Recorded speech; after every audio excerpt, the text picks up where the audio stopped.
Hello.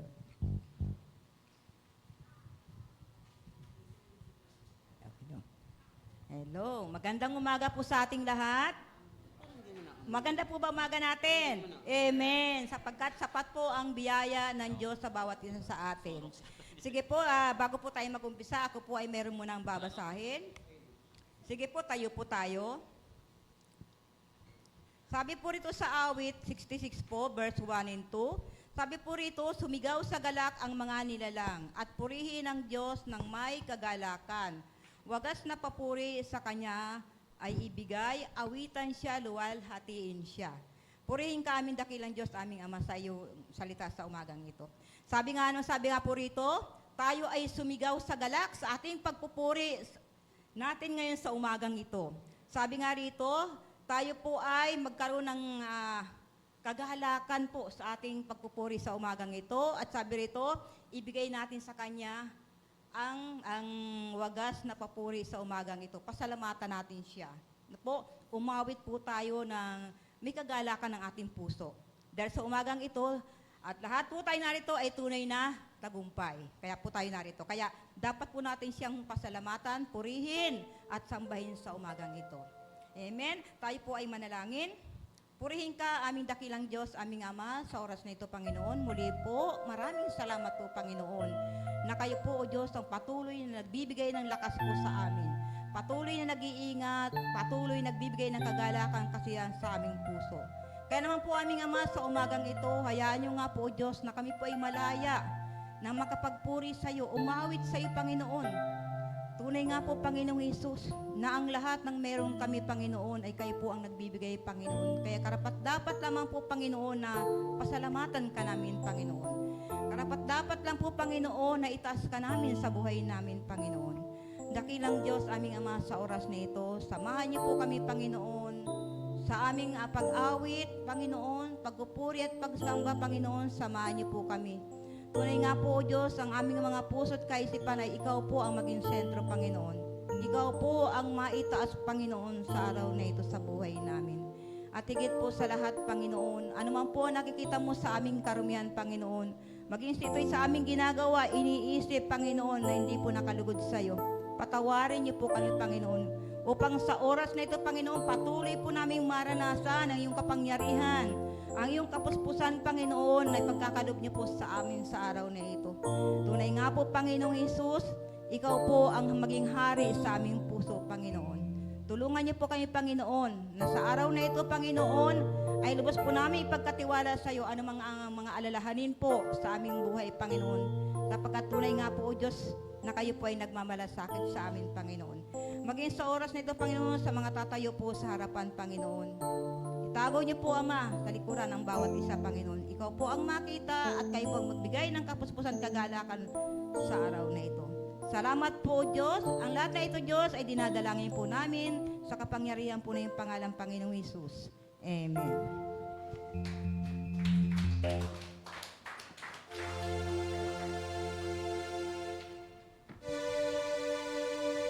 Hallelujah!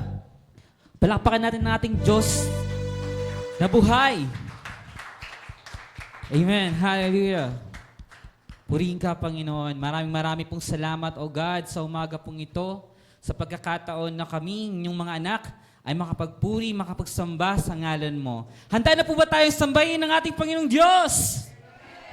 Pagbilang ko ng 3, lahat ay sumigaw ng malakas na hallelujah. 1, 2, 3, hallelujah! Palakpakan natin ang ating Diyos na buhay. Hallelujah!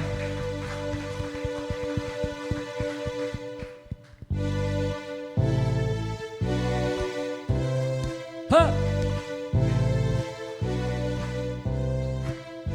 Ang iyong galak, aking lakas, pangako mo'y yaman kong tunay. Pag-asa ko'y tanging sa'yo, pag-ibig mo'y higit pa sa buhay. Oh! Palakpakan natin ating mga kamay sa Panginoon.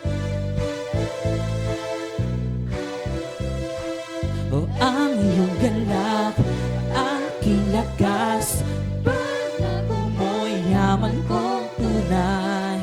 Pag-asa ko'y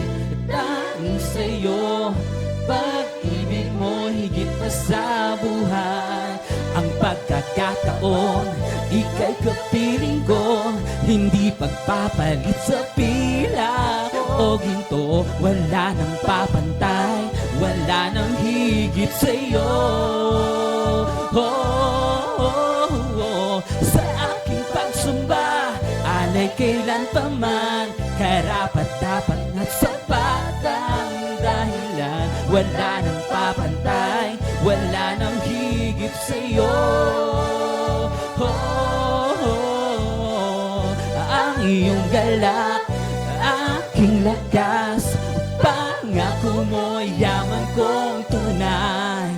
Pag-asa ko'y tanging sa'yo, pag-ibig mo higit pa sa buhay.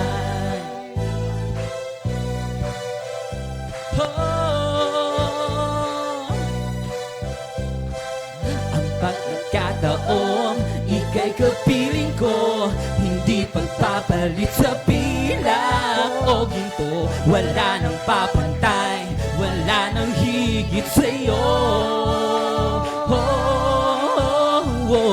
Sa aking pagsamba, alay kailan pa man, karapat dapat at sapat ng dahilan. Wala nang papantay, wala nang higit sa'yo. Ang iyong galak, aking lakas, pangako mo'y yaman kong tunay. Pag-asa ko'y tanging sa'yo, pag-ibig mo higit pa sa buhay. Ang iyong galak, aking lakas, pangako mo'y yaman kong tunay. Pag-asa ko'y tanging sa'yo, pag-ibig mo higit pa sa buhay.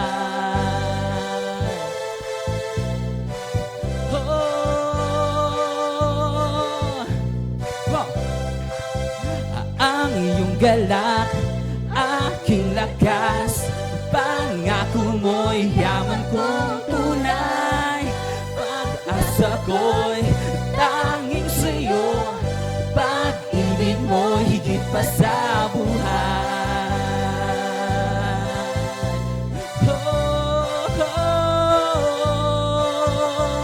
Higit pa sa buhay.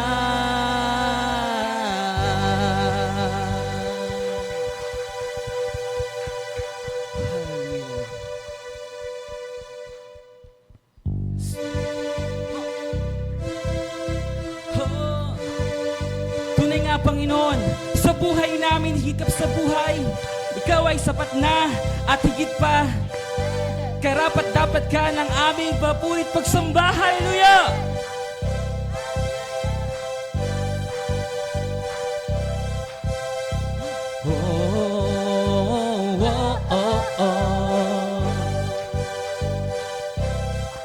Di mangangamba sa kawalan, pagpapala mo'y laging laan. Di matatakot sa panganib, pagkat naririyan ka palagi. Di matitinag sa pagsubok, kasama mo'y tiyak at lubos. Di mapipigil sa pag-awit, pagkat ikaw ay mabuti. Pagkat ikaw ay mabuti. Ikaw ang aming pastol, hindi magkukulang. Sapat na at higit pa, biyaya mo'y sagana at umaapaw. Sapat na at higit pa, sapat na sa lahat kong pangangailangan. Higit pa sa lahat kong inaasahan. O wala nang ang mahiling pa, pagkat ika'y sapat na, kay sapat na at higit pa.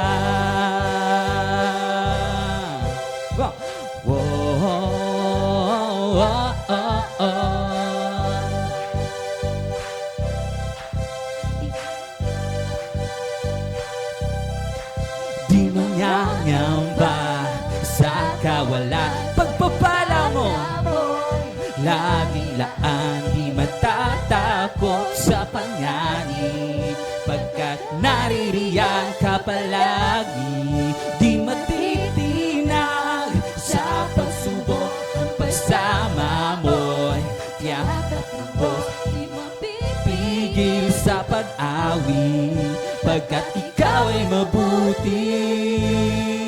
Pagkat ikaw ay mabuti.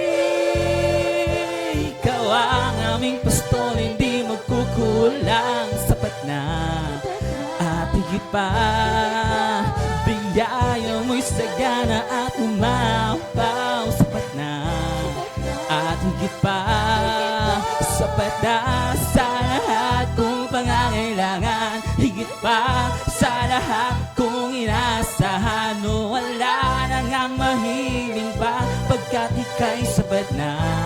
Ika'y sapat na. Ikaw ang aming pastol, hindi magkukulang. Sapat na at higit pa, biyaya mo'y sagana at umapaw. Sapat na at higit pa, sapat na sa lahat kong mga kailangan. Higit pa sa lahat kong inasahan. Wala nang ang mahiling pa, pagkat ika'y sapat na. Ika'y sapat na. Wala nang ang mahiling pa, pagkat ika'y sapat na. Ika'y sapat na. Wala nang ang mahiling pa, pagkat ika'y sapat na. Ika'y sapat na at higit pa.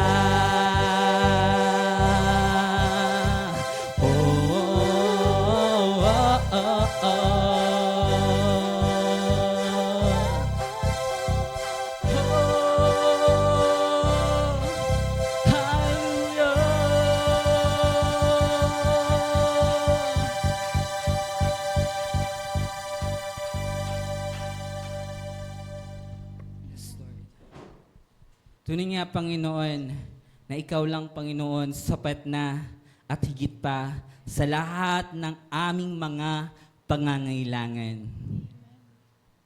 Wala po kayong anak na naririto ngayon na nagutom. Namumroblema, yes. Pero lagi kang may solusyon sa mga problema namin. Mali. Ikaw ang solusyon sa mga problema namin. Hallelujah! Palakpakan natin ang ating Panginoong Diyos. Ikaw ang aming pastol, hindi magkukulang. Sapat na at higit pa. Come on, church! Biyaya mo'y sagana at umaapaw. Sapat na at higit pa. Come on! Sapat na sa lahat kong pangangailangan. Higit pa sa lahat kong wala nang ang mahihiling pa, pagkat ika'y sapat na. Ika'y sapat na. Ikaw ang aming pastol, hindi magkukulang. Sapat na at higit pa, biyaya mo'y sagana at umapaw. Sapat na at higit pa, sapat na sa lahat kong pangangailangan. Higit pa sa lahat kong inasahan. Wala nang ang mahihiling pa, pagkat ika'y sapat na. Ika'y sapat na. Wala nang ang mahihiling pa, pagkat ika'y sapat na. Ika'y sapat na at higit pa.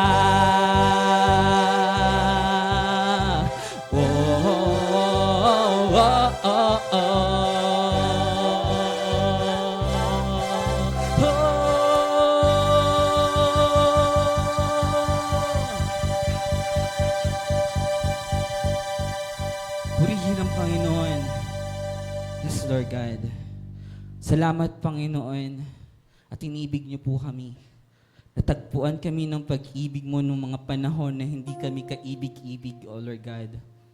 Tunay nga, sino ang makakaalis sa amin mula sa pag-ibig mo? Hallelujah. Salamat, Panginoon, sa umagang ito. Patuloy po namin kayong sasambahin sa Espiritu at katotohanan. Itataas ang ngalan mo. Itataas ang ngalan ni Jesus. Oh, hallelujah.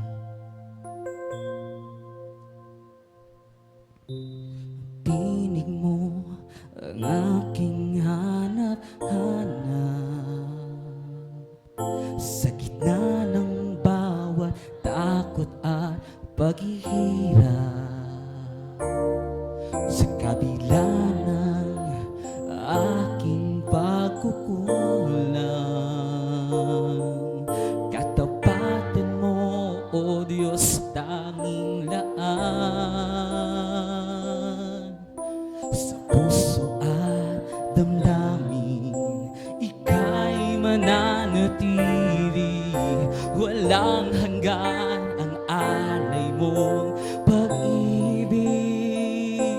Natagpuan ang iyong pag-ibig na dakila. Doon sa krus ako'y iyong pinalaya. Jesus, ako'y aawit ng walang hanggang pagpupuri. Ang puso ko'y sa'yo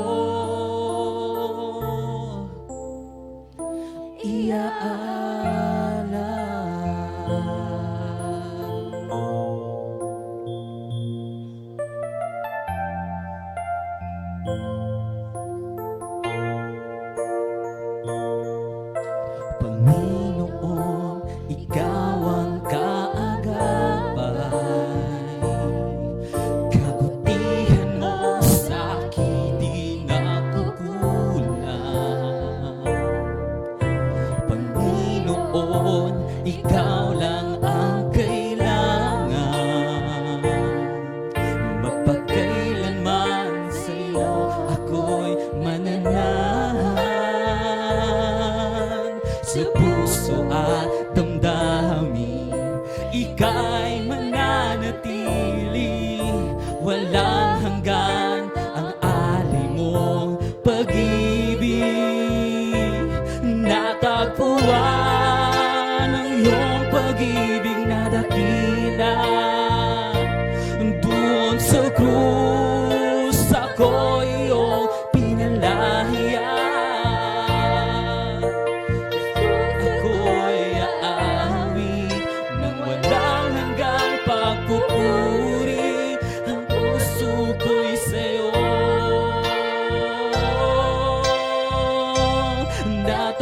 Natagpuan ang iyong pag-ibig na dakila. Doon sa krus ako'y iyong pinalaya. Jesus, ako'y aawit na walang hanggang pagpupuri. Ang puso ko'y sa'yo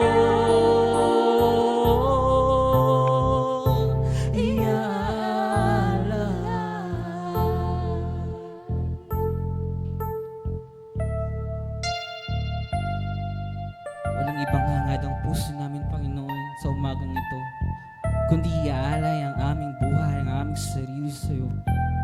Hallelujah. Hangad ko lang ay mamalagi sa presensya mo. Natagpuan, ako'y binago ng pag-ibig mo. Hangad ko lang ay mamalagi sa presensya mo. Luwalhatiin ang pangalan mo. Hangad ko lang ay mamalagi sa presensya mo. Natagpuan, ako'y binago ng pag-ibig mo. Natagpuan, ay mamalagi sa presensya mo. Luwalhatiin ang pangalan mo. Natagpuan ang iyong pag-ibig na dakila. Doon sa krus ako'y iyong pinalaya. Jesus, ako'y aawit ng walang hanggang pagpupuri. Ang puso ko'y sa'yo. Natagpuan ang iyong pag-ibig na dakila. Doon sa krus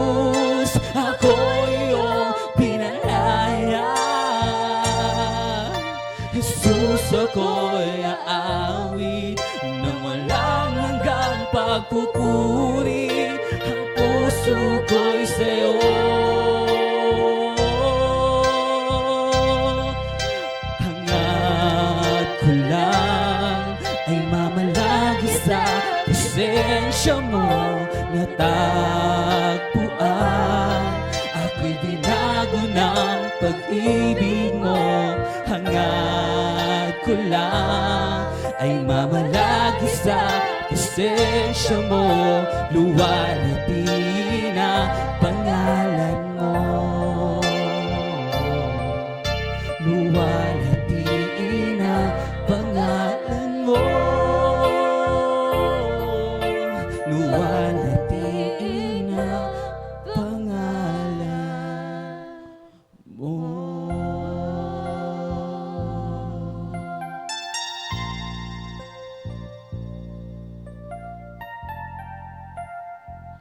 Yes, Lord.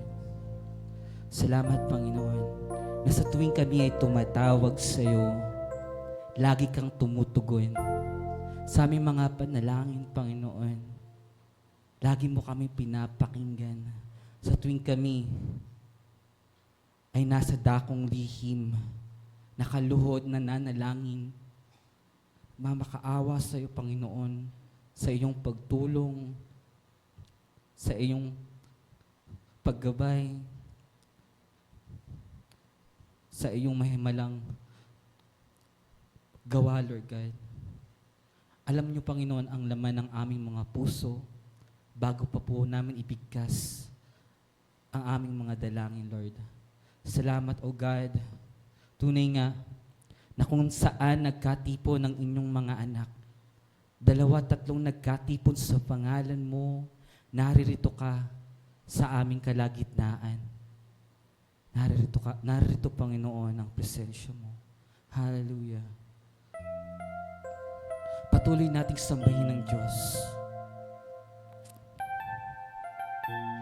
Luwalhatiin natin ang kanyang pangalan. Hallelujah.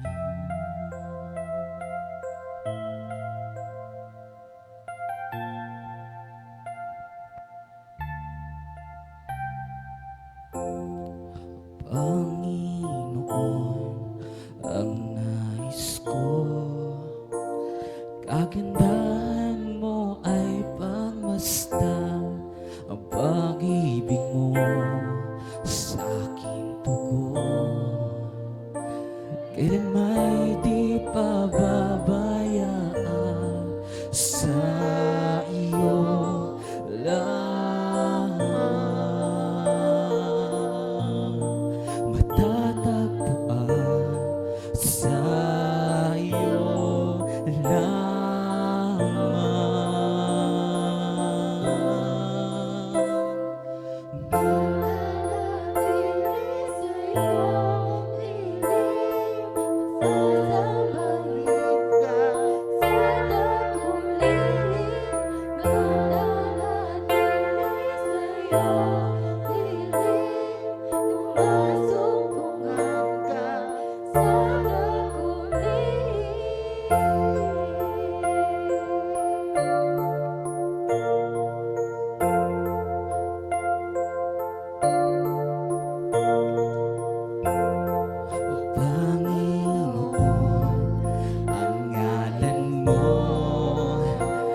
Ay kalinga at sandigan ko, di magbabago pangako mo.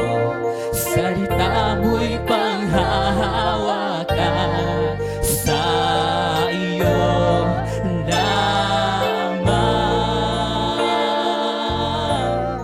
matatagpuan, sa iyo lamang.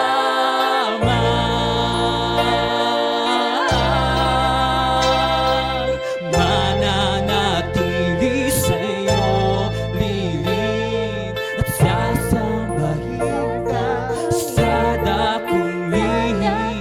Mananatili sa'yo, lilin nang masumpungan ka sa dakong lihim. Mananatili sa'yo, lilin at sasambahin ka sa dakong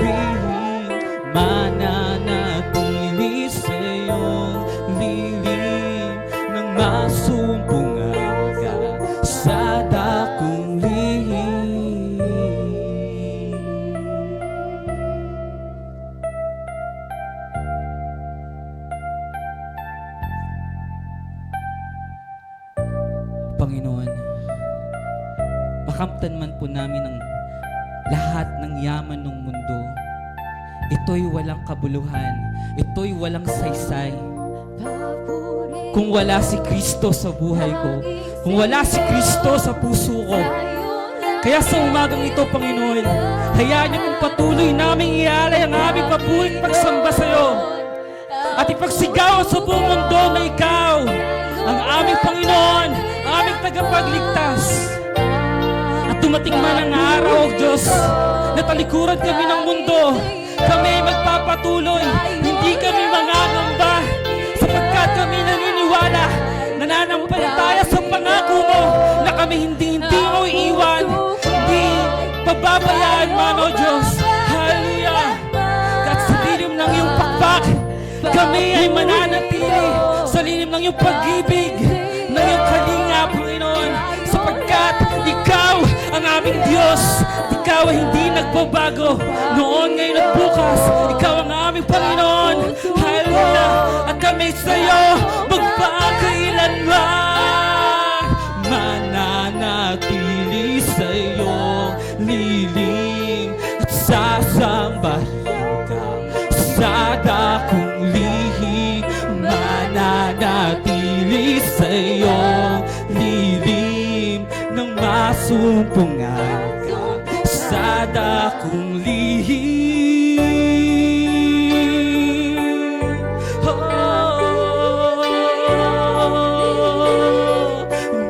Sambahin ka sa dakong lihim, mananatili sa iyong lilim nang masumpungan ka sa dakong lihim, mananatili sa iyong lilim at sasambahin ka sa dakong lihim, mananatili sa iyong lilim nang masumpungan ka sa dakong lihim.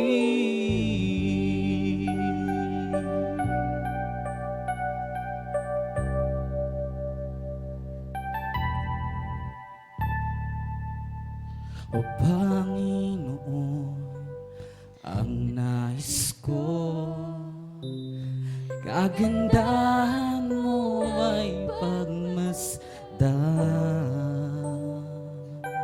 Palakpakan natin ang ating Diyos na dakila. Hallelujah! Ikaw,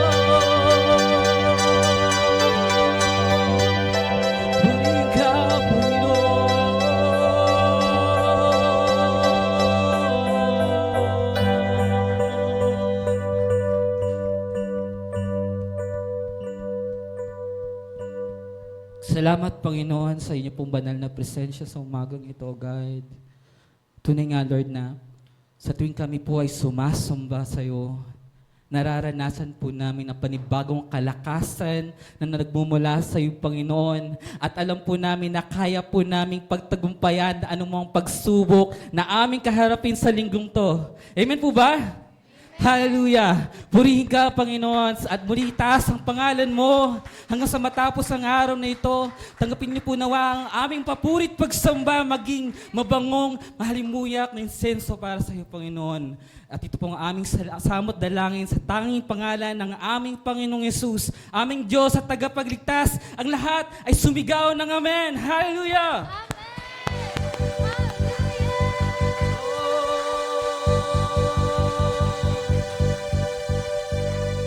Amen.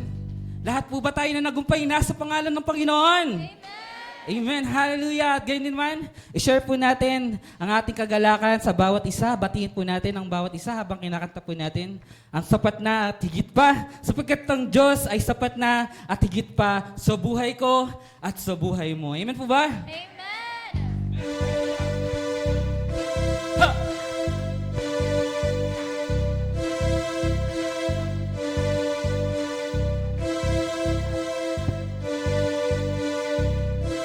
Di mangangamba sa kawalan, pagpapala mo'y laging laan. Di matatakot sa panganib, pagkat naririyan ka palagi. Di matitinag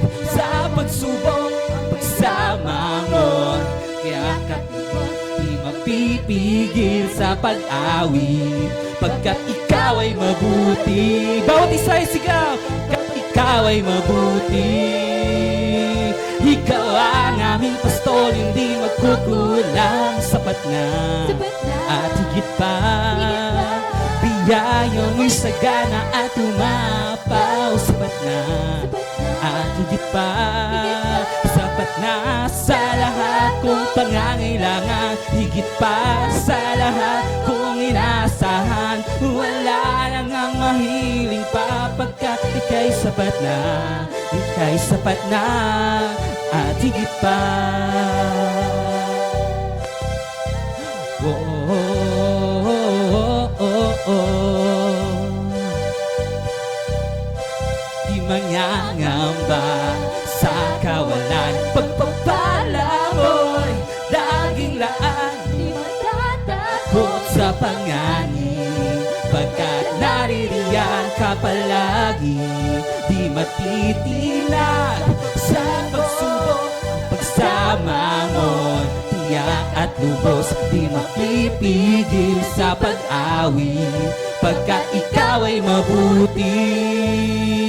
Pagkat ikaw ay mabuti. Ikaw ang aming pastol, hindi magkukulang, sapat na at higit pa. Biyaya mo'y sagana at umapaw, sapat na at higit pa.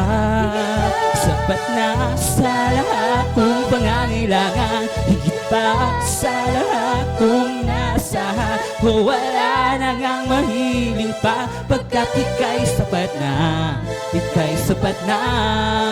Wala nang ang mahiling pa, pagkat ika'y sapat na, ika'y sapat na. Wala nang ang mahiling pa, pagkat ika'y sapat na, ika'y sapat na at higit pa.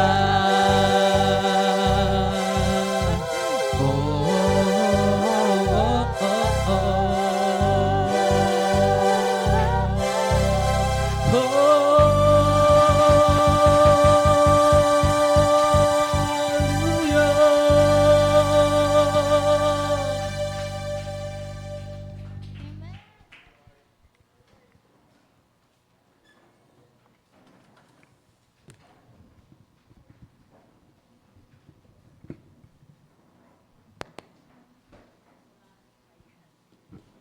Amen.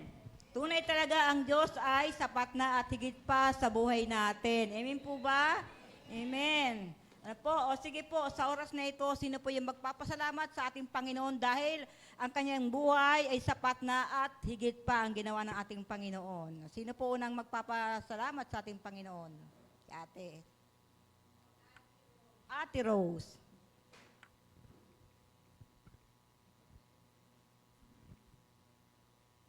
Magandang umaga po sa bawat isa sa atin.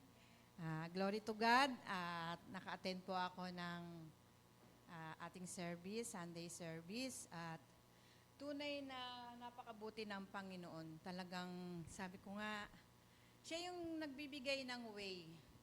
Talaga para maka-attend ka, kahit na marami pang dahilan.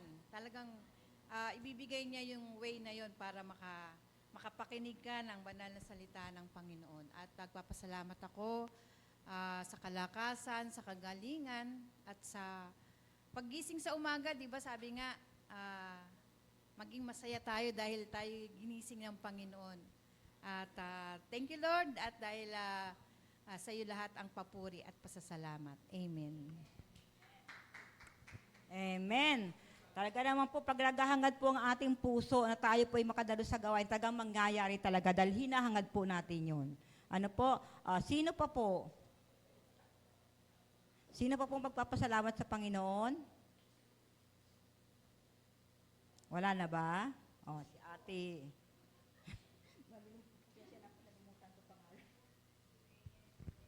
Mapagpalang umaga po. Magpapasalamat po ko sa Panginoon dahil maaga po talaga lagi kami. At na-invite ko po yung pinsan ko. Sa Diyos po ang papuri. Nagpapasalamat po, binabati ko lahat ng kasabay ko na 3 months anniversary natin, yung mga nabautisman po nung June. Sa Diyos po ang papuri, maraming po salamat. Dahil pinanghawakan ko po yung sa Pilipos 4:13 po. At saka po nagagamit na po ako sa kanyang ubasan. Sana po magtuloy-tuloy po lahat at dumami po kami sa basa. Sa Diyos po ang papuri, salamat po. Amen. Ayan, napakasarap sa buhay ng isang Kristiyano yung maraming mga naaakay po tayo sa Panginoon. Ano po? Meron pa po ba? Ako, magkapasalamat ako sa Panginoon. Masayang masaya ako ngayon. Dahil, andyan yung apo ko. Sabi, ganun eh, no? Ano sa apo eh, no? Yun po, kapasalamat. Kasi sabik talaga ako sa apo ko. Kasi isa pa lang yun ngayon.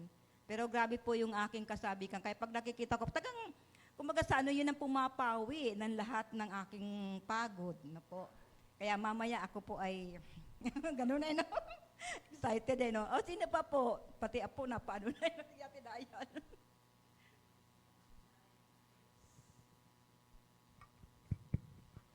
Speaking of Apo, ha? Apo pa rin. Nagpapasalamat ako sa Panginoon sa kagalingan na binigay ng Panginoon sa aking apo, kay Vlad. Kasi po, meron po siyang skin asthma, yung nangangati yung kanyang kamay, paa, mga alak-alakan, mga ganito. Simula nung baby pa siya, yun na yun. Nakatatlo na po kaming derma. Paulit-ulit, nag-steroids na hindi naman dapat. So, praise God, nakatagpo kami ng isang derma. So, 2 weeks na po, wala na siyang kati-kati.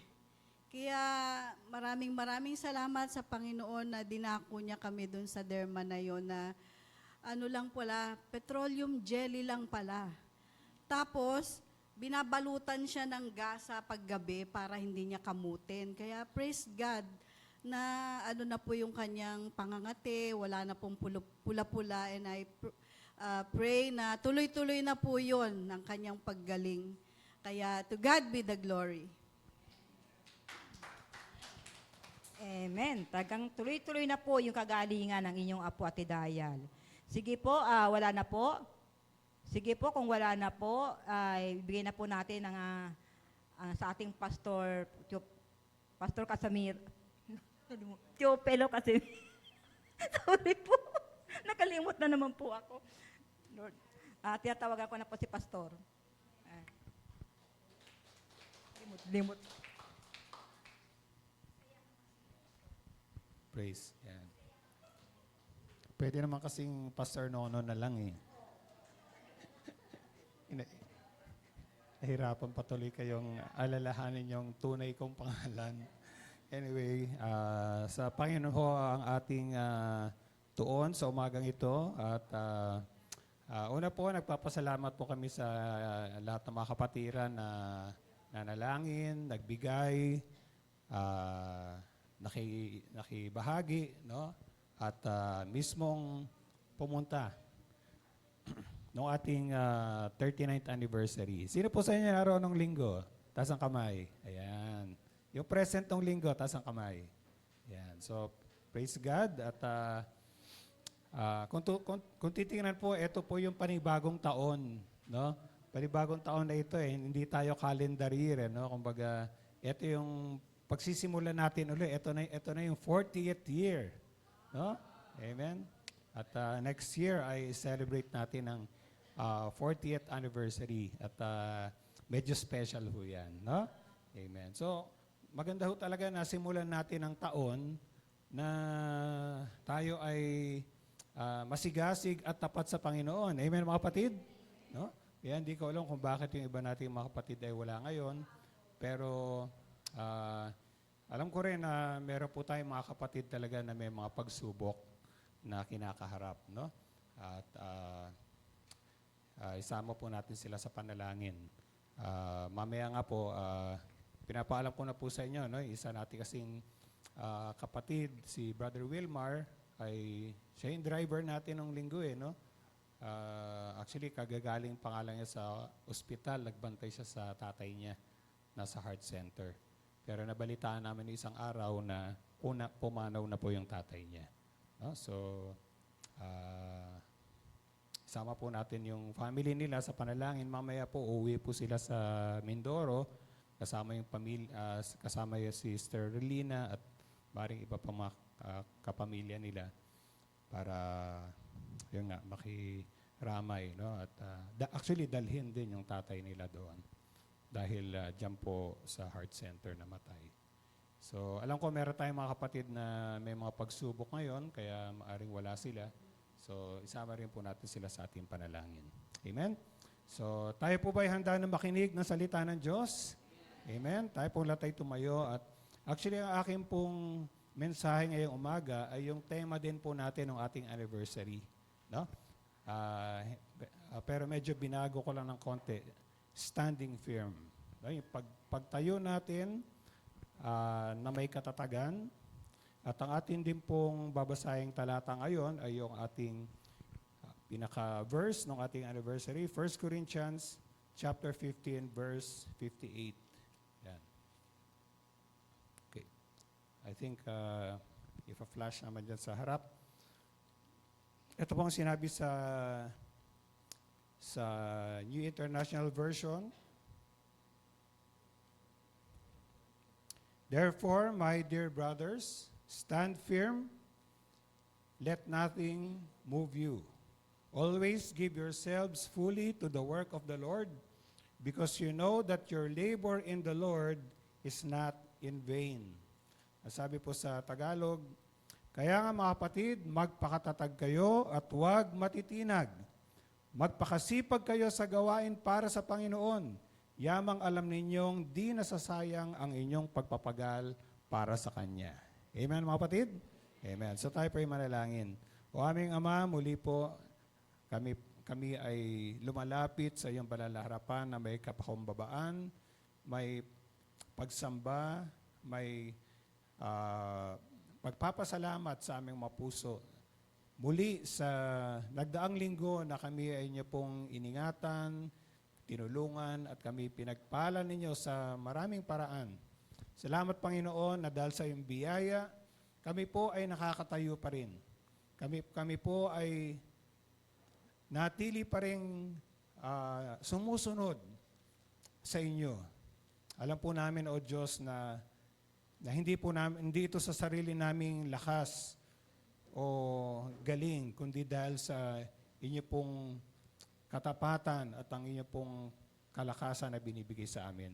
Muli po, Panginoon, mangusap po kayo sa amin sa pamamagitan po ng iyong salita upang kami nga po ay lalo pa, O Diyos, na maging matatag, lalong maging matibay sa aming pananampalataya.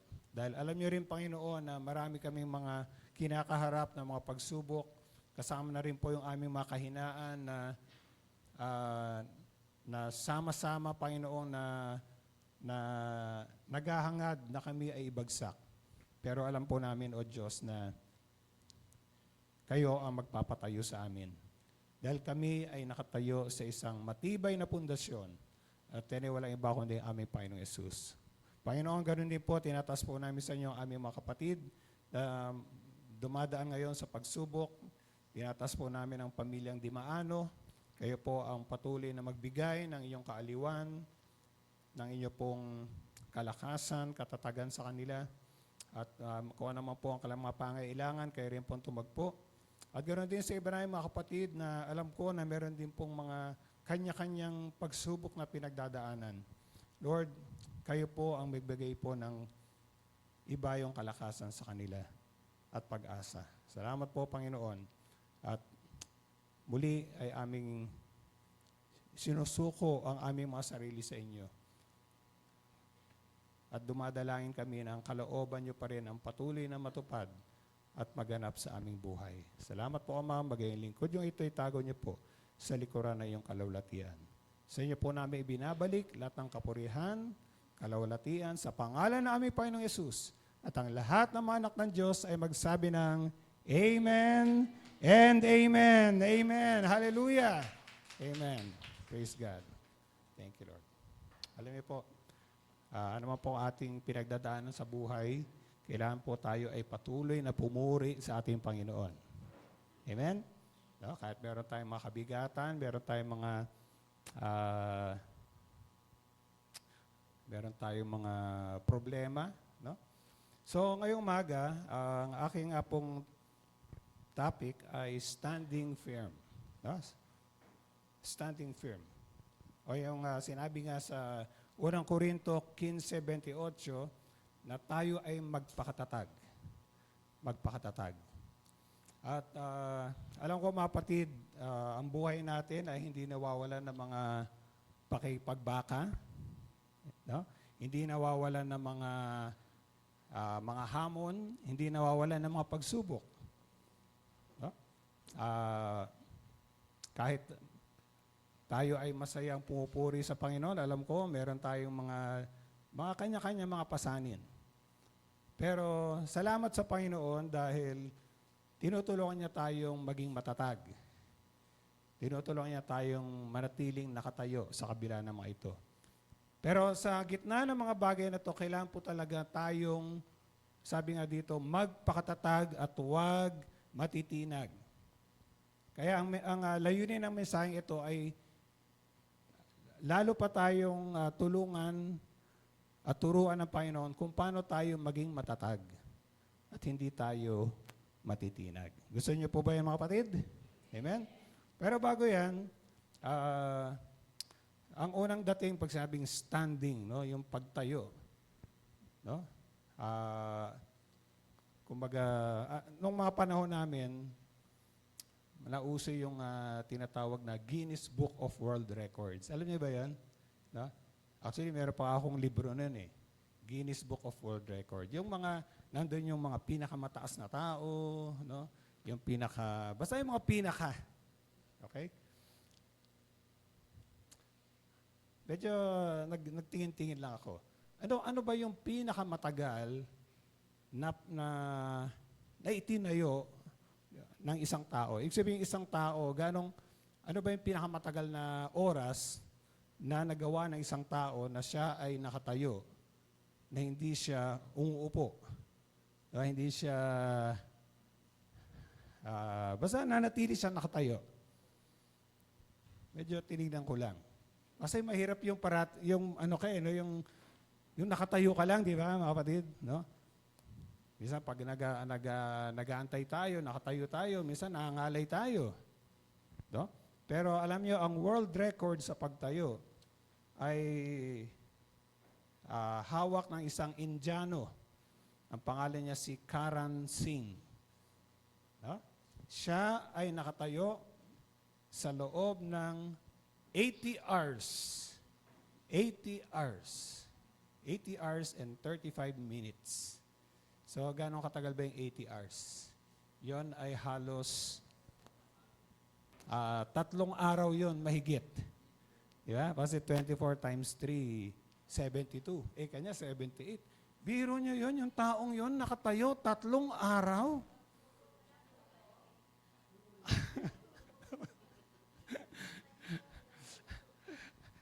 Pero ang sabi, nakadalawang oras lang daw siya ng tulog.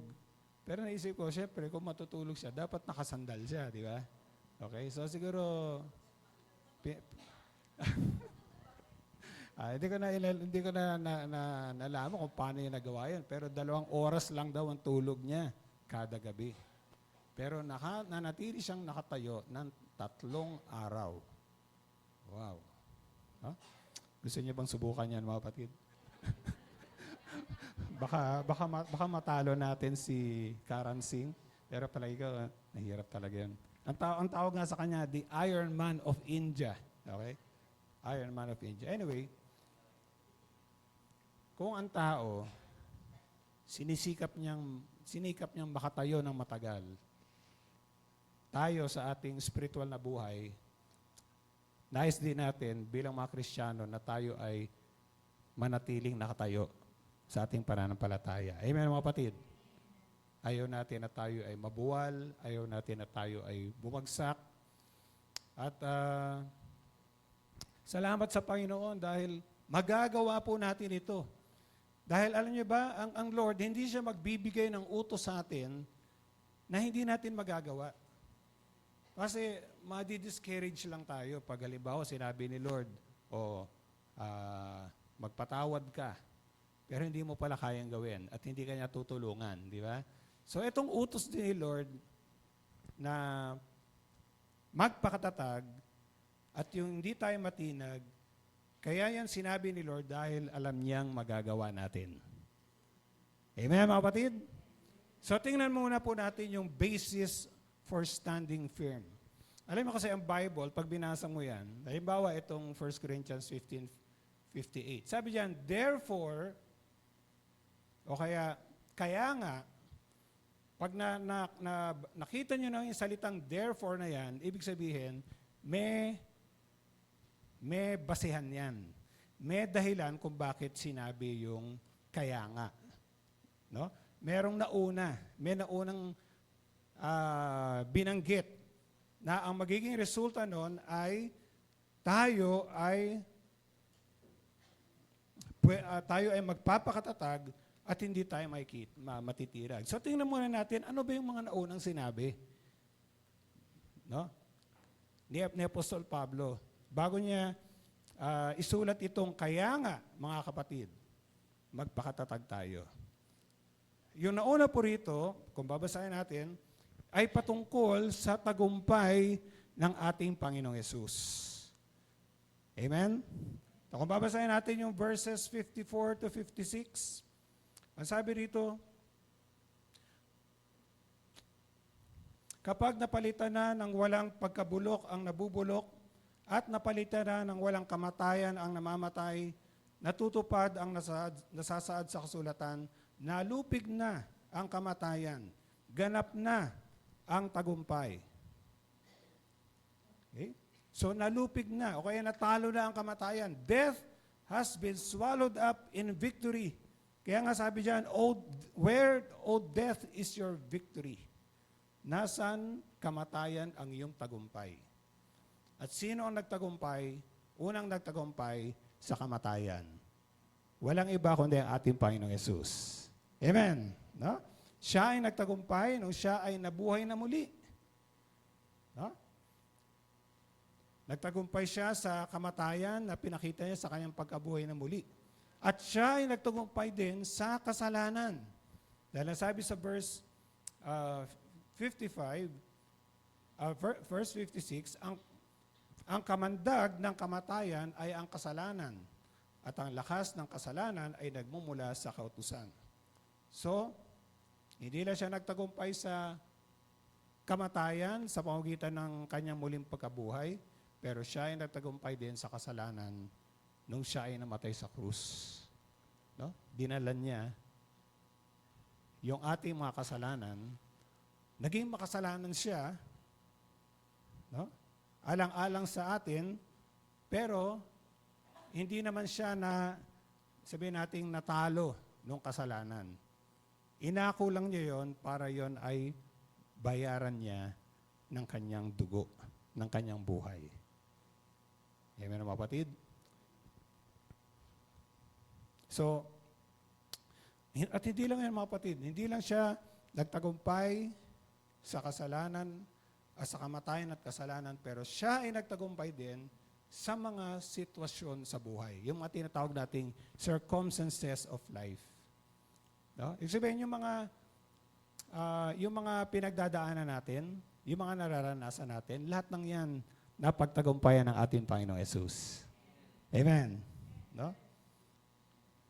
Yung, sabihin natin, yung mga trouble, yung mga iba't ibang problema, no? Lahat ng yan naranasan at napagtagumpayan ng ating Panginoong Yesus. Kung naalala niyo, sinabi ng ating Panginoon sa John chapter 16 verse 33, sabi niya, I have told you these things that in me you may have peace. In this world you will have trouble, but take heart, I have overcome the world. Okay, sabi ng ating Panginoon,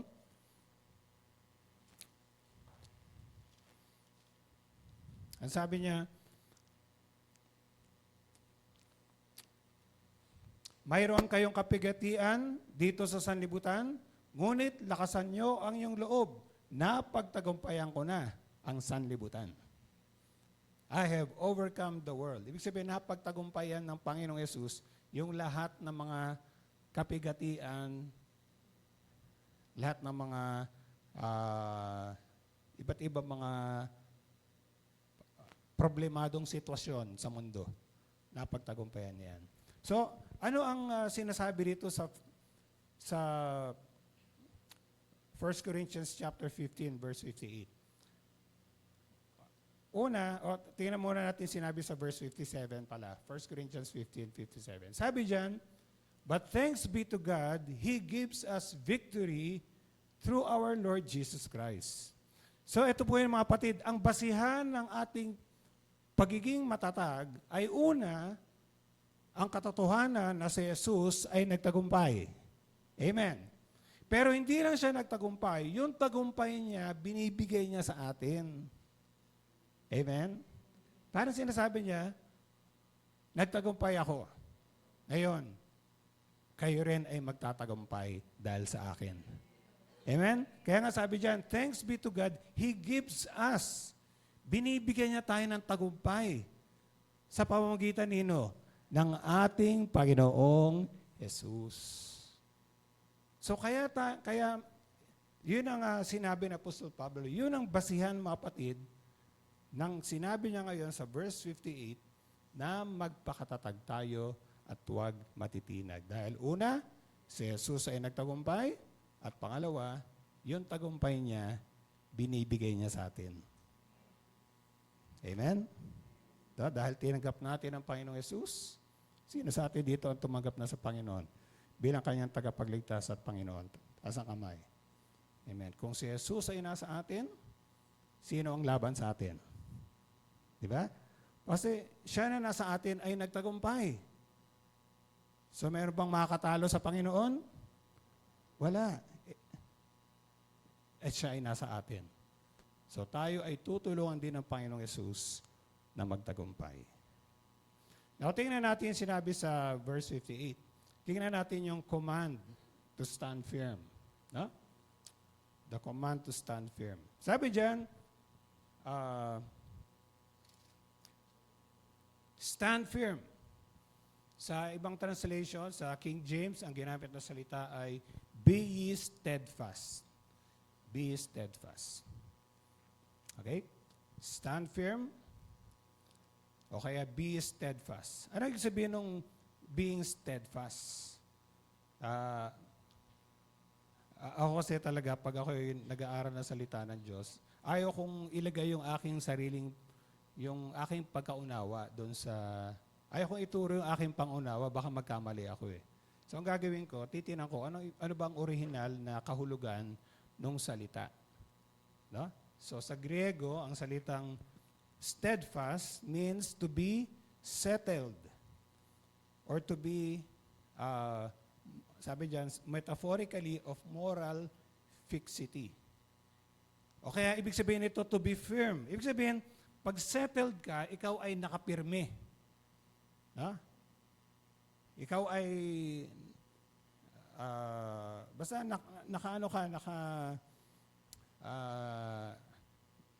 nakapirme ka na hindi ka maalis sa kanilalagyan mo. Okay? Yan ang ibig sabihin ng to be settled. It also means to be firm. Yung ikaw ay magiging matatag. You are secure. Okay? So yan ang ibig sabihin ng salitang steadfast. Okay? Pwede nating i-advance yung slide natin para makita nila.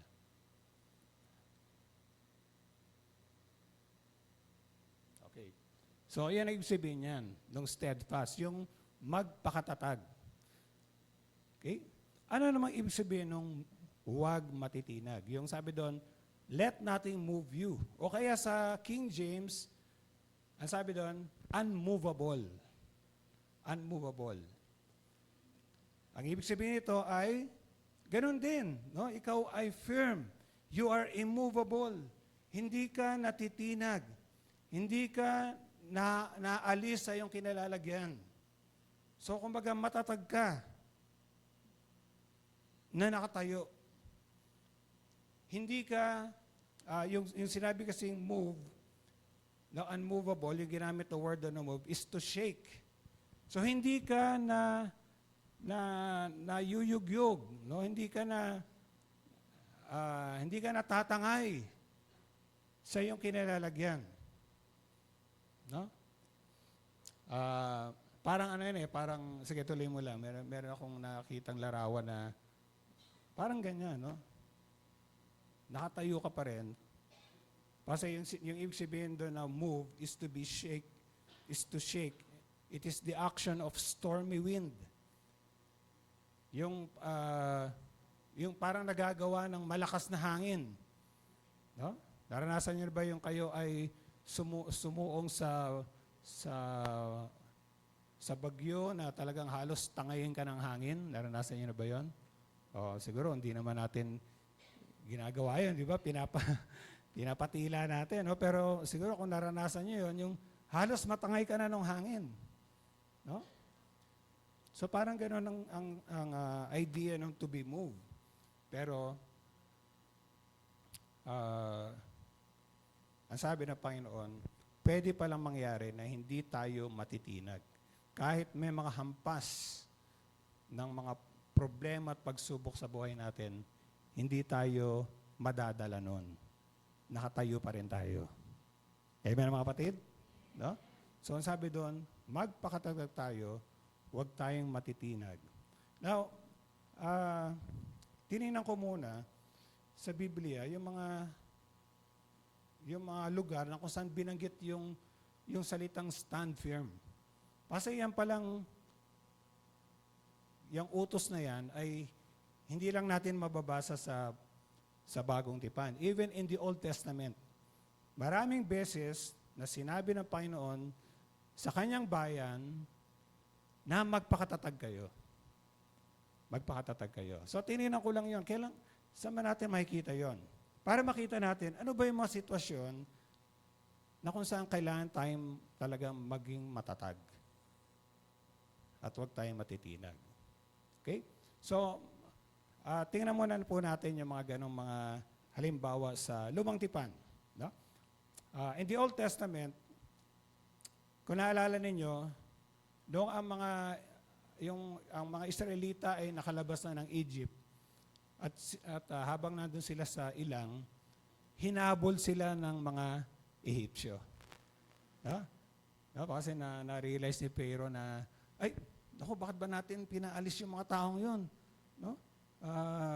Halika, tugisin natin uli, hulihin natin uli. Di ba? So, mabasa natin sa Exodus chapter 14. So, verse 10. Okay? Mabasa natin dyan. Although nandiyan na, no? Pero babasahin ko lang sa Tagalog. Ang sabi rito,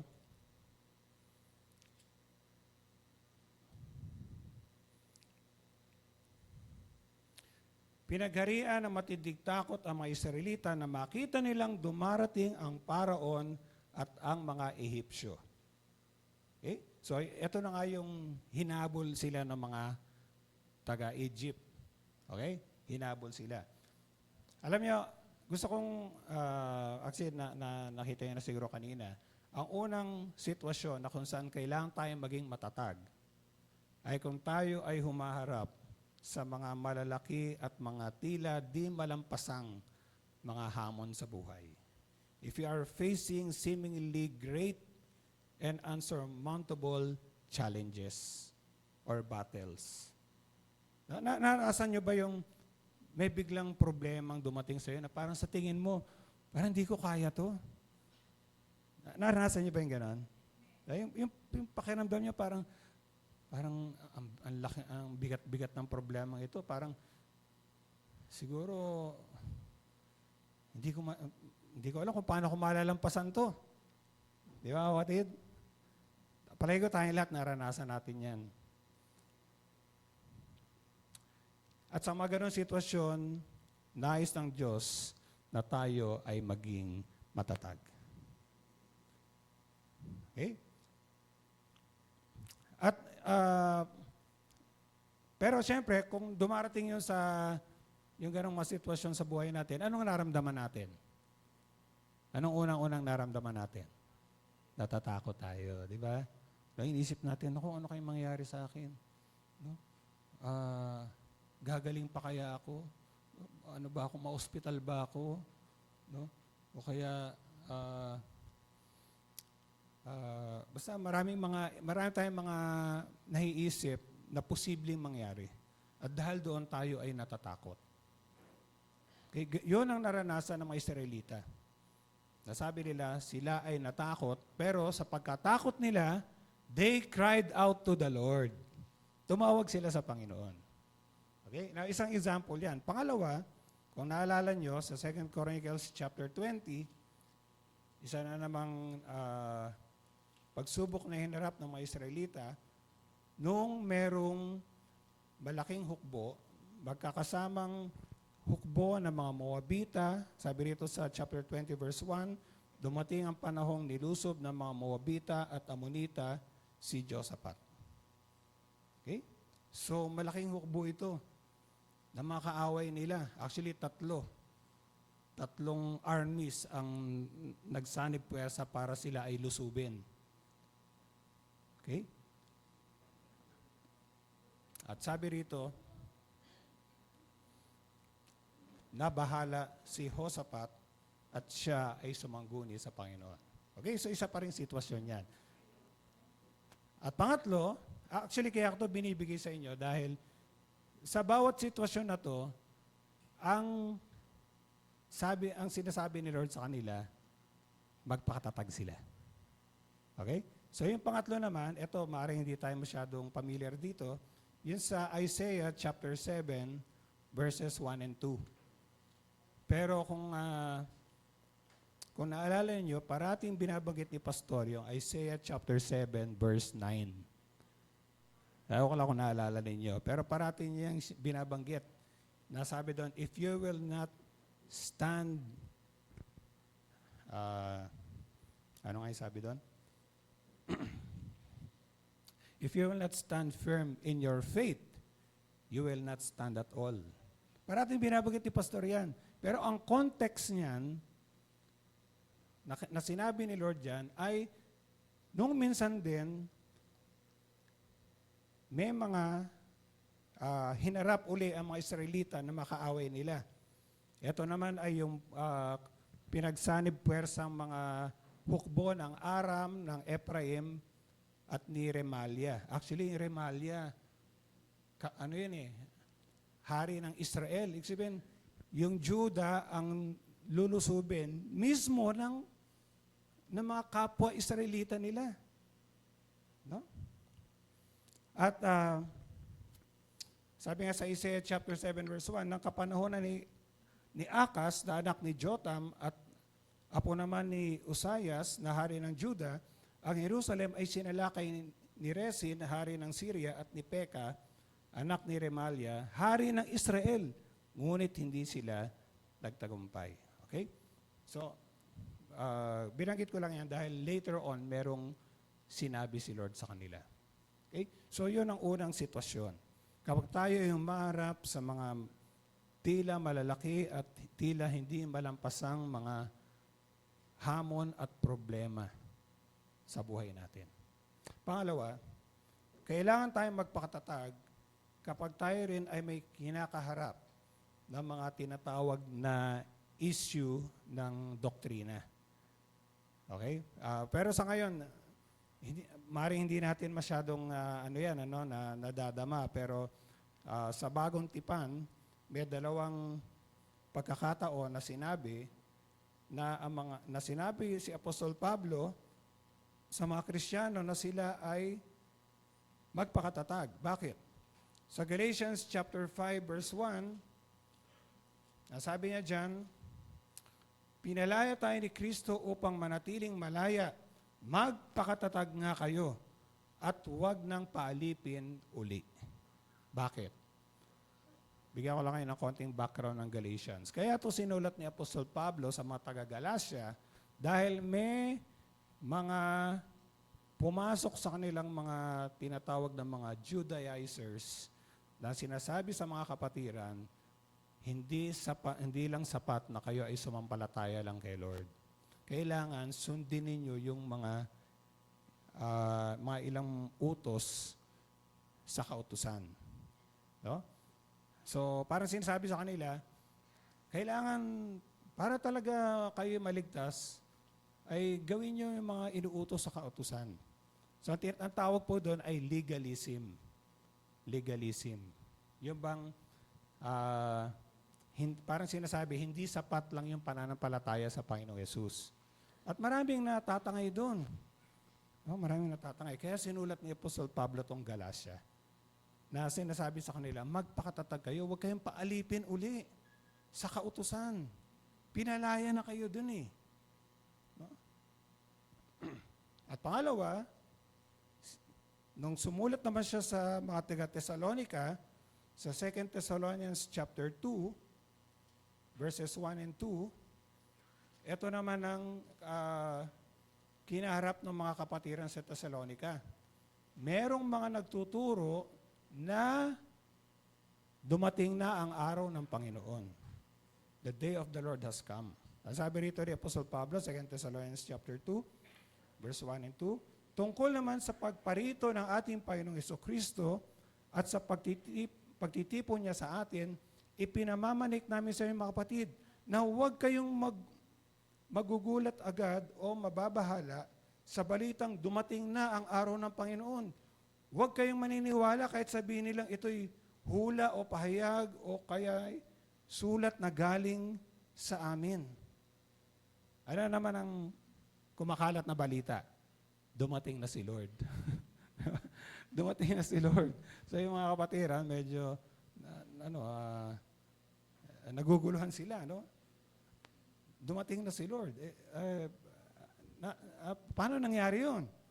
Okay? So kaya sinulatan ni Apostle Pablo yung mga taga-Thessalonica. Nawa niya mga kapatid? At ang sabi sa kanila,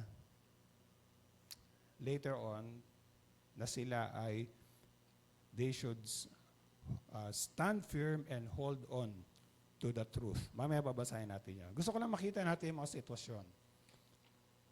Ano pa? Pangatlong sitwasyon. So, ang pangalawa ay when we are facing doctrinal issues. Alam niyo, meron akong alam ng mga dating kapatiran natin. Wala dito. Bakit? Natangay sila ng mga bulaang sekta. No? Nakakalungkot. Pero nalin lang sila ng kaaway. Nandun na sila sa mga, sabi natin mga false sects, no? SECTS, o mga false religion. Okay? So, kung meron man sa inyong nagdadala ng mga maling katuruan at medyo naguguluhan na kayo, nalilito kayo, at parang natatangay na kayo sa kanila, sabi ni Lord, magpatatag kayo mga kapatid sa inyong pananampalataya. Amen? Huwag kayong basta magpadala doon sa yung mga tao na yun na magaling magpaliwanag. No? O pangatlo, kailangan tayong magpakatatag kapag tayo ay humaharap sa mga espiritual na labanan. When we are facing spiritual battles. And sabi sa Ephesians chapter 6, alam niyo na ito mga kapatid. Meron tayong kaaway. Sinong kaaway natin? Sinong kaaway natin? No? Hindi yung naninira sa iyo. Hindi yung umaaway sa iyo. Hindi yun. Ang kaaway natin ay si Satanas. Sabi sa Ephesians chapter 6 sa verse 12. Sapagkat ang kalaban natin hindi mga tao kundi mga pinuno, mga may kapangyarihan at mga tagapamahala ng kadilimang namamayani sa sanlibutan ito, ang mga hukbong espiritual ng kasamaan sa impapawid. Okay? Hindi ko nga pala nabanggit, no? Alam niyo yung mga, medyo babalik lang ako. Bukod sa takot ang naidudulot sa atin ng yung mga parang malalaking mga hamon o problema, nagdudulot din yan sa atin ng panghihina ng loob, discouragement. Nagdudulot yan sa atin ng despair o yung kawalan ng pag-asa. At nagdudulot yan sa atin ng kabalisahan, anxiety. Ito namang mga doctrinal issues na to, nagdudulot yan ng confusion and doubt. Nalilito tayo. Di ba? Pero itong mga spiritual na labanan, no, ano ba yung mga ginagawa ng kaaway sa atin? Tinutukso tayo. Inaakusahan tayo.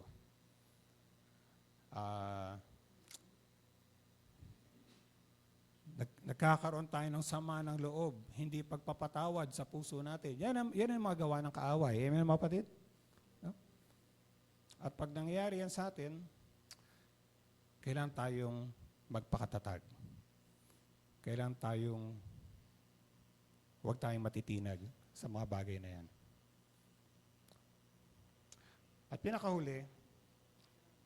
pinakahuling sitwasyon ay kapag tayo ay nakakaharap ng tinatawag na suffering. When we are facing suffering. Kapag tayo ay may mga paghihirap o mga pagtitiis na dinadana sa buhay natin. No? At maraming uri ng paghihirap. Pwedeng physical, di ba? Pwedeng financial, pwedeng emotional, relational. Okay? Ang sabi sa atin sa James chapter 5 verse 8, yan yung mga kapatid. Siguro hindi ko ito tatapusin ngayon. Pero sabi sa Santiago 5:8, dapat din kayong magtiyaga. Tibayan ninyo ang inyong loob sapagkat nalalapit na ang pagdating ng Panginoon. Actually, ang context nito ay paghihirap. Kasi yung sinusulatan ni Pablo, ni Santiago, ay mga kapatirang dumadanas ng pag-uusig. At sabi niya sa kanila, stand firm. Stand firm. Now, sisimulan ko lang ito mga kapatid. Ano ang paraan para tayo ay maging matatag? Una, sabi sa Isaiah chapter 7 verse 9, at sabi ko nga sa inyo, malimit na babagit ni Pastor itong verse na to. Ang sabi, if you do not stand firm in your faith, you will not stand at all. Kung di tayo magpapakatatag sa ating pananampalataya, kung hindi tayo tatayo na may katatagan sa ating pananampalataya, hindi talaga tayo mananatiling nakatayo. So ang unang-una mga kapatid, na paraan para tayo maging matatag is having faith in the Lord. Amen? Magkaroon tayo ng pananampalataya, magtiwala tayo sa ating Panginoon. Now, balikan natin yung mga sitwasyon na nakita natin kanina. Ano yung mga bagay na dapat natin pagtiwalaan sa Panginoon? Now, nung hinahabol ng mga Egyptyo ang mga Israelita, ito ang sabi ng Panginoon through Moses. Ang sabi sa kanila, the Lord will fight for you, you need only to be still. Okay? Ang Panginoon na makipaglaban sa inyo, kailangan lang kayong pumanatag. Okay? Nung hinarap ni Jehoshaphat yung mga kaaway nila, ang sabi ng Panginoon sa kanila, do not be afraid or discouraged because of this great army, for the battle is not yours but God's. Huwag kayong matakot dahil ang pakipagbakang ito ay hindi sa inyo. Ito ay pakipagbaka ng Panginoon. Ito ay labanan ng Panginoon. Amen, mga kapatid? So anong unang pagtitiwalaan natin sa Panginoon? Magtiwala tayo that God will fight for us. Hindi yan ni Lord na harapin natin ang mga may hirap na sitwasyon na yan sa sarili lang natin. Kasama natin ang Panginoon at siya ang makipaglaban para sa atin. Amen, mga kapatid? Angkinin natin yan.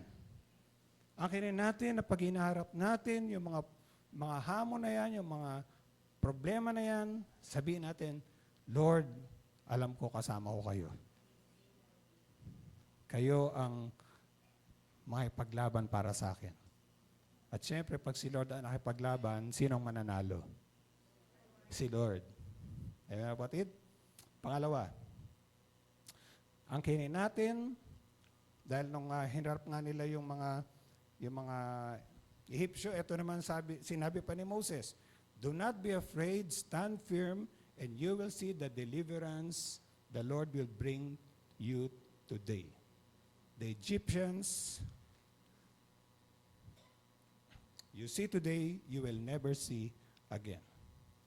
Magpakatatag kayo at makikita nyo ang pagliligtas na ibibigay ng Diyos sa inyo. Amen?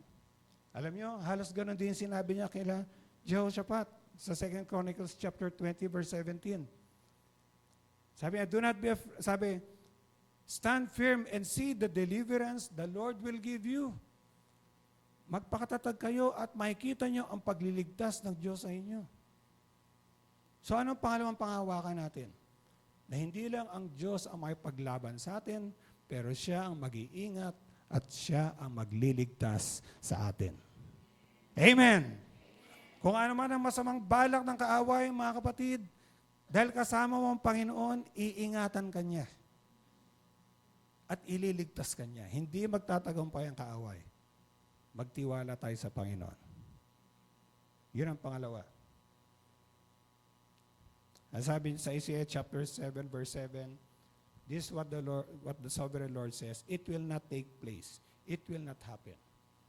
Kasi natatakot yung hari ng Judah dun sa paglusob ng mga kaaway niya.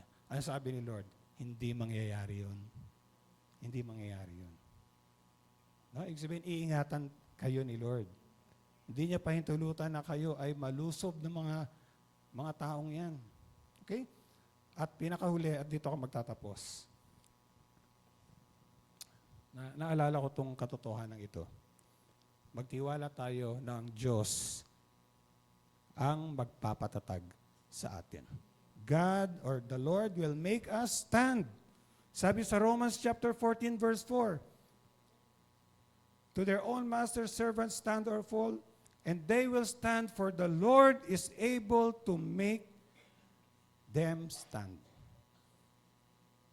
Mga kapatid, kaya naman tayo makatayo na may katatagan dahil ang Diyos ang magpapatatag sa atin. The Lord will make us stand. Amen, mga kapatid?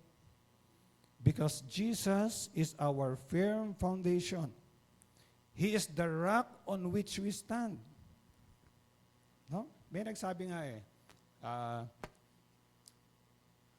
mas gugustuhin daw niya, halimbawa sa Amerika, no, yung dahil sa lamig, yung mga ilog, yung mga lawa doon, nagyayelo, di ba? No? Halimbawa kayo papiliin. Anong gusto niyo? Yung tumayo kayo sa lawa na manipis yung yelo, pero meron kayong malaking pananampalataya, pero manipis yung yelo, ha? O kaya, makapal yung yelo, pero yung pananampalataya mo maliit. Anong mas pipiliin mo? Kapatid. Yung manipis yung yelo, pero malaki yung pananampalataya mo. O, alam yung mga kapatid, mas maganda na piliin natin yung makapal yung yelo. Kasi dahil makapal yun, hindi talaga bibigay yun. Pero kung manipis talaga yung yelo, kahit malaki yung pananampalataya mo, talagang lulubog ka talaga. Amen? Ang ibig sabihin ko rito, mga kapatid, ang mahalaga, ano ba yung tinatayuan mo? Gaano ba katatag yung tinatayuan mo? Mga kapatid, ang tinatayuan natin ay walang iba kundi si Jesus. Siya ang matibay na pundasyon ng ating pananampalataya. Amen, mga kapatid? Siya ang matibay na bato ng ating pananampalataya. Dahil tayo nakatayo sa Kanya, kahit may mga panahon na mahina yung pananampalataya natin, pero dahil matatag ang kinakatayuan natin, hindi tayo mabubuwal, hindi tayo matitinag. Dahil matibay yung tinatayuan natin. Amen, mga kapatid? Ang tinatayuan natin ay tapat. Ang tinatayuan natin ay matatag.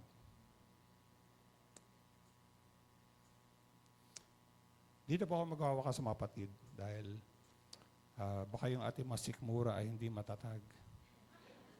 Pag inabot pa tayo ng sobra-sobra. Amen? Bibiro lang ako. Pero, alam ko tayong lahat, kailangan nating muling mapaalalahanan ng makatotohanan ito. Dahil talagang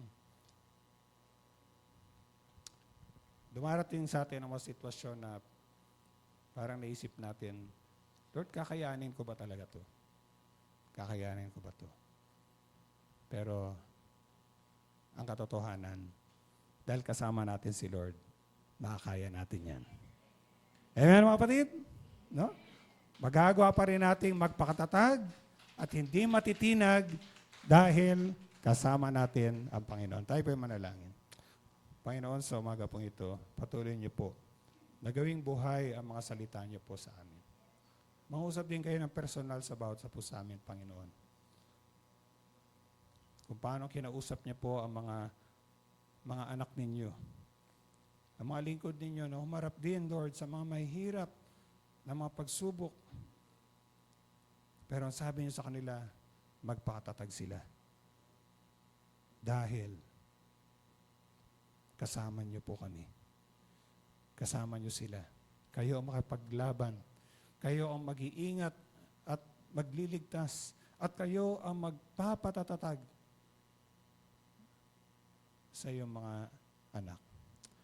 Pinagkakatiwala ko na po sa iyo ang iyong mga salita at ang aking mga kapatid. Sa pangalan namin, Panginoon Jesus, at ang lahat ng anak ng Diyos ay magsabi ng Amen and Amen. Amen! Amen. Sige pa, tayo muna po dumako sa isang bahagi natin pagsamba.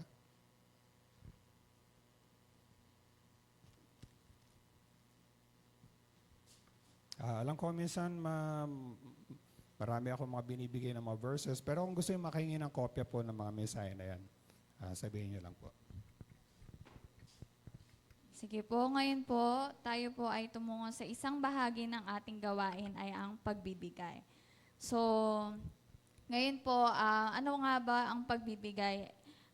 Ito po yung bagay na susi sa pagpapala ng Panginoon. One of the key to breakthrough is through our giving to God. So, hindi po natin maaalis yung pagbibigay dahil mismo ang ating Panginoon ang siyang unang nagbigay sa atin. Amen po ba? He gives us the ultimate sacrifice for us. At yun po ang Panginoong Jesus na siyang pinakamainam na handog na matatanggap natin sa buong buhay natin. At kung sino man ang sumampalataya sa Kanya, hindi lang pagkain o provision yung ibibigay sa'yo ng Lord, kundi buhay na walang hanggan. Amen? And ngayon po, babasahin ko po yung verse sa Malakay 3 verse 10. So, tungkol po ito sa pagbibigay naman po natin sa ating Panginoon. Sabi dito, bring all the tithes into the storehouse, that there may be food in my house, and try me now in this, says the Lord of hosts. Ibig sabihin po, sinasabi po dito ng Lord, dalhin po natin yung ating buong ikapu. Ito po yung portion na para sa Panginoon. Yun po yung hiningi po sa atin ng Lord. Yung 10% portion na ating makinikita. Kasi sinabi ng Lord sa Proverbs 3 verse 9, honor the Lord with your possessions and with the first fruits of all your increase. So, yun po yung nais ng Diyos na buo po nating ibigay sa Panginoon. yung pinakamainam natin na, yon, na first fruit. And sinabi po ng Lord, if I will not open for you the windows of heaven and pour out for you such blessing that there will not be room enough to receive it. So kapag po tayo pala ay nagbibigay, merong nangyayari sa heaven, merong nangyayari sa spiritual realm na something na nare-release, na nag-overflow. So kapag tayo ay nagbibigay sa Panginoon, you are releasing blessing, you are releasing you're releasing blessing and it overflows. Ayan. So kung nais po natin na tayo magkaroon ng breakthrough sa family natin, sa neighbors natin, sa local church natin, and even sa generation na ito, ibigay mo sa Panginoon. Give it to God. Give your best to God, your full tithes, and don't rely on our own strength. Kahit gaano pa tayo kalaki kumita, pero hindi natin binibigay yung para sa Panginoon, hindi tayo magiging pagpapala sa iba. Dahil ito yung method na gusto ng Panginoon na ibigay natin para sa Kanya. He wants our obedience. Ayan, more than our money. Kasi ito naman po ay para sa storehouse, para sa house ng Panginoon. And para sa kapakanan ng mga manggagawa at sa kapurihan niya at ikalalawig ng Kanyang kaharian. So, pero sinasabi din ng Lord, God loves a cheerful giver. So above all, God is after our heart pa rin, yung pagsunod natin sa Panginoon. So tayo po ay magbigay sa Panginoon na may buong kagalakan sa ating mga puso.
Sige po, magkakaroon din po pala tayo ng special offering po para kay Sister Lorena po.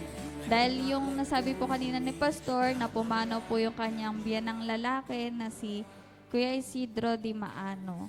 So, kailangan po ng pinansyal na pangangailangan at sa pag-uwi po sa Mindoro sa linggo ng hapon at paggamit din po ng Panginoon sa kanya na magbahagi ng salita ng Panginoon.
Ayan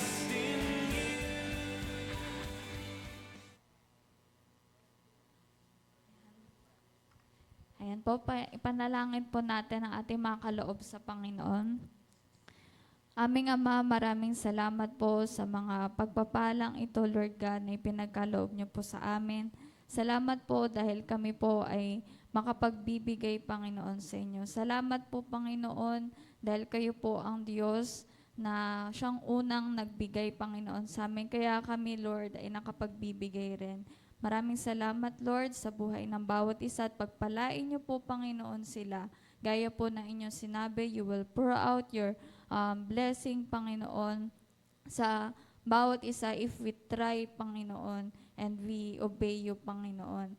And Lord, kayo na rin po, Lord God, ang magpala nito. Ito po ay magamit, Panginoon, sa inyong kapurihan lamang, Panginoon. At kayo po, Lord, ang siyang patuloy na magpala, Lord, maging sa iba pa naming mga kapatiran na hindi po nakapagbigay, kayo po ang patuloy na maglalagay sa kanilang mga puso, Panginoon.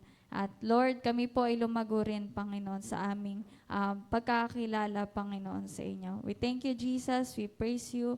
We glorify you in Jesus' name. Amen.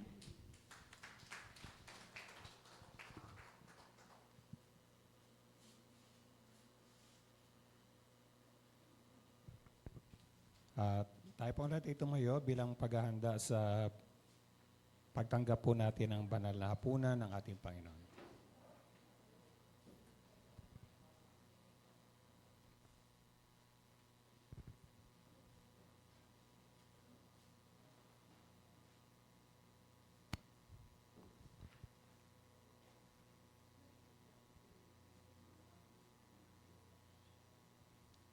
Sige po, tayo po ay manalangin. O aming Ama, muli po kami ay narito at muling umaalala sa ginawang sakripisyo ng aming Panginoong Yesus na ito po nagdulot ng tagumpay sa amin, Panginoon. Pagpatuloy niyo, Panginoong, ipaunawa sa amin ang kahalagahan at kapangyarihan ng iyong kamatayan at muling pagkabuhay. Ito po ang aming samot panalangin sa pangalan namin, Panginoong Yesus. Amen. Amen.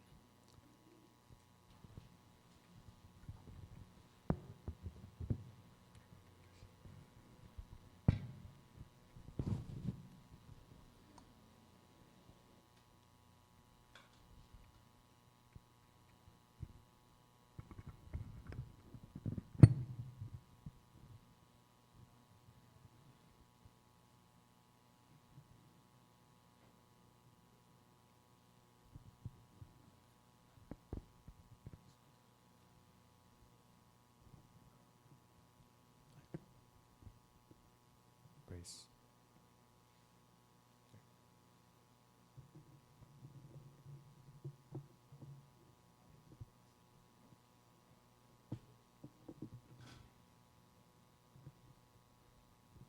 Praise.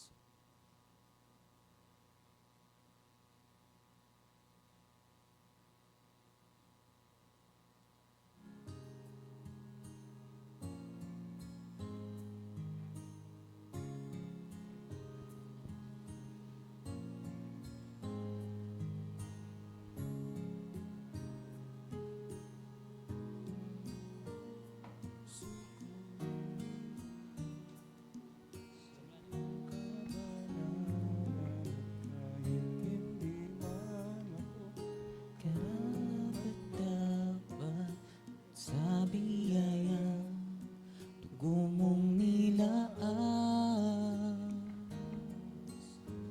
Ako ay lalapit sa iyong harapan, puso ko'y luluhod sa iyong kabanalan. At kahit hindi man ako karapat-dapat, ngunit sa biyayang dugo mong nilaan,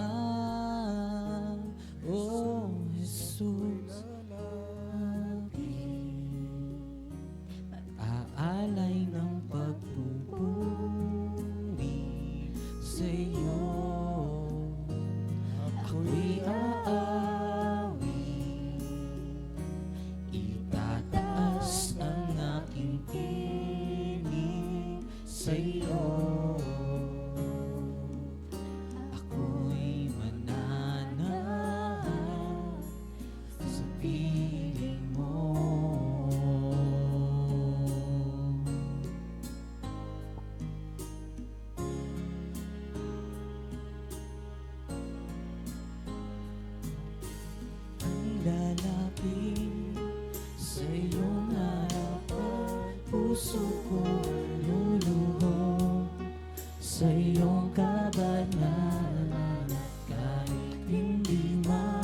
ko karapat-dapat, ngunit sa biyaya dugo mong nilaang. O Jesus, ako'y lalapit, alay ng pagpupuri sa'yo. Ako'y aawit, tataas ang aking tinig sa'yo. Sapagat itong aral na tinanggap ko mula sa Panginoon at ibinigay ko naman sa inyo, nung gabing siya'y pagkanulo, ang Panginoong Yesus ay dumampot ang tinapay. Nagpasalamat at pinagpira-pira sa ito at sinabi, ito ang aking katawan na inihahandog para sa inyo. Gawin niyo ito bilang pag-aalaala sa akin. Ang tinapay na hawak natin ngayon ay simbolo ng katawan ng ating Panginoong Yesus, na bagamat ito ay pinahirapan at namatay, at akala ng kaaway ang ating Panginoong Yesus ay mananatili sa libingan. Pero purihin ang Panginoon dahil ang ating Panginoong Yesus ay nabuhay na muli, at ang kanyang katawang lupa ay pinalitan ng isang maluwalhating katawan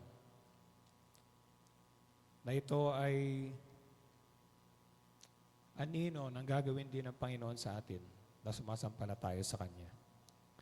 Kaya sa pagkain natin ang tinapay na ito, ating angkinin ang tagumpay ng ating Panginoon sa ating buhay at ang maluwalhating pagkabuhay na muli na mararanasan din natin. Kunin natin ang tinapay, kanin natin na may pagpapasalamat sa ating Panginoon.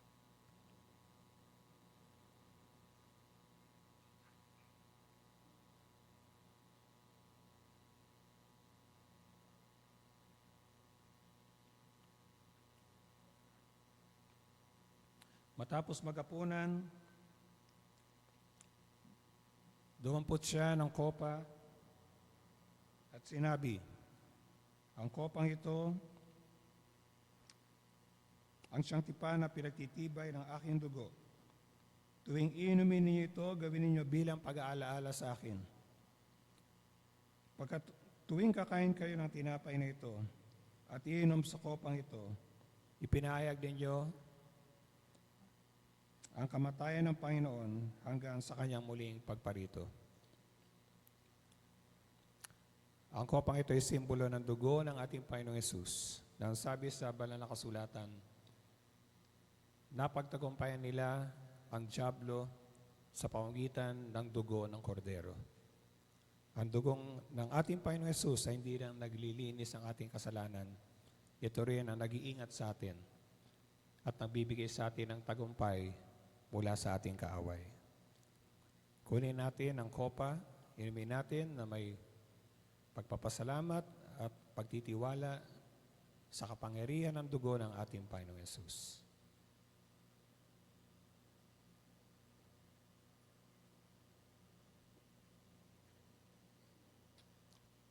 Salamat, Panginoon, at patuloy naming inaangkin